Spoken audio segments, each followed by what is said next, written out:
She was very kind. Her name was Larissa. And of course we got to know each other because we spent hours. We spent a long time waiting to get to the front, and when we got there they said, "Where's your talon?" And we said, "Huh?" He said, at this one security check, you should have gotten a piece of paper. Well, he said talon, that showed that you had gone through there, and now you have the right to go through the border. And so we don't have one. Her navigator had taken her a different way, so she didn't come through that way. And nobody knew about talons, nobody. And I called the American Embassy and I said, "What about this talon thing? Is there any way you can give us a talon?" Right. You know, whatever, what's going on? And they said, "Talon? That's the first we've ever heard of talon." They didn't know about it. Mm-hmm. So it was brand new, nobody knew. And so he said, "You have to go back." There was no leniency in anything. We had to go back to that checkpoint. And so we went back, and she talked to the guards and said, explained the whole situation and all that. And he said, "You have to go back at the end of the line." And you couldn't even see the end of the line. You couldn't even get to the end of the line by car.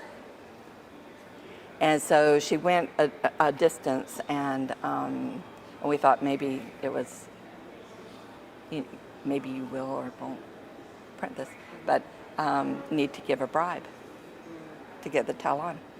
And she tried with a $100 bill. I gave her $100 to give. And he says, "I've been offered 1,000 and refused it." So we were thinking wanted more. But so we went and was able to get not all the way back, because there's no way we were going to be able to drive through there, but partially, and then got in line again. And how long did that take? It was a long time. So I got in the car with her probably around 11:30 at night, and we didn't get the talon. And this is a whole nother thing. So we finally got there. They were only letting one car go every 15, 20 minutes. So there was no, and I understand that they were probably trying to control the number of cars so it wasn't congested right there at the border. And so I'm sure there was some rational thinking behind it. It just didn't work well, and so so they were letting them go very slow. So it was taking forever. We had probably 30 cars in front of us, but we weren't going anywhere. And then they took a break, 2-hour break. I think they went, slept somewhere, and came back. And then it's our turn up there, and the guy who we had talked to before was there. And he was so angry. He says, "You didn't go back in the line?" He said, "Yeah, we did. They let us in."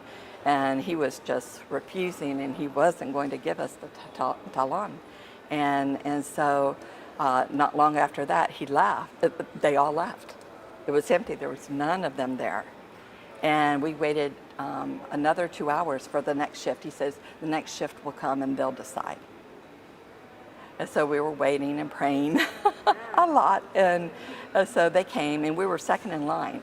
And they came, and he came, and he wrote our number down. He gave us like, "Thank you, Lord." Yeah. So